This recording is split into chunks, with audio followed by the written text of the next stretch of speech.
Hi అండి, అందరికీ నమస్తే. Welcome to mini blog. ఈ బ్లాగ్ వచ్చేసి వైషు బర్త్డే రోజు మార్నింగ్ మినీ బ్లాగ్ అండి. సో తనకైతే ఫేవరెట్ అయిన గులాబ్ జామ్ అయితే ప్రిపేర్ చేశాను. తనైతే ఫ్రెష్ అయిపోయింది. సో గులాబ్ జామ్ అయితే తినిపించేసాను. సో ఇప్పుడు టెంపుల్కి అయితే వెళ్తుంది. తనైతే ఇలా సింపుల్గా అయితే రెడీ అయిపోయింది అనమాట మార్నింగ్. సో ఫస్ట్ అయితే వాళ్ళ తాతయ్య నాన్నమ్మలకైతే స్వీట్ అది ఇచ్చేసి ఆశీర్వాదం తీసేసుకుంది. ఇంకా హంసి వాళ్ళని కూడా టెంపుల్కి వెళ్తారు రెడీ ఉందంటే వాళ్ళైతే వెళ్ళారంట. వీడేమో టిఫిన్ చేస్తున్నాడు, హంసి ఏమో అలుగుతుంది. ఇంకా వైషు అయితే వాళ్ళ డాడీతో కలిసి గుడికి అయితే వెళ్ళిపోయిందనమాట. ఇంక వాళ్ళు వచ్చే లోపలన్నా వీళ్ళని రెడీ చేద్దామని రెడీ చేసేసాను. ఇంకా హంసి అయితే వెయిటింగ్ అనమాట, వాళ్ళ అక్క వచ్చినాక గిఫ్ట్ ఇవ్వాలని చెప్పేసి.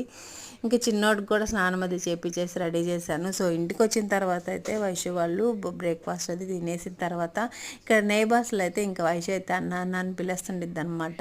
ఇంకా ఇలా ఒక గిఫ్ట్ అయితే ప్లాన్ చేశారు. సో సర్ప్రైజ్గా వైషుకి కూడా తెలియదు ఇలాంటి ఒక మ్యాజికల్ కప్ అయితే ఇంకా గిఫ్ట్ ఇచ్చారనమాట. సో ఇప్పుడు ప్రస్తుతానికి అయితే హాట్ వాటర్ పోస్తున్నాము. పాలు ఏదైనా సరే వేడిగా ఉన్నవి పోస్తే దాని మగ్గు మీద ఉన్నని చెప్పి ఆ ఫోటో అయితే రిలీజ్ అవుతుంది అనమాట. ఈ ఫోటో వచ్చేసి వాళ్ళ బావ వాళ్ళ పంచల్ ఫంక్షన్ అప్పుడు తీసిన ఫొటోస్.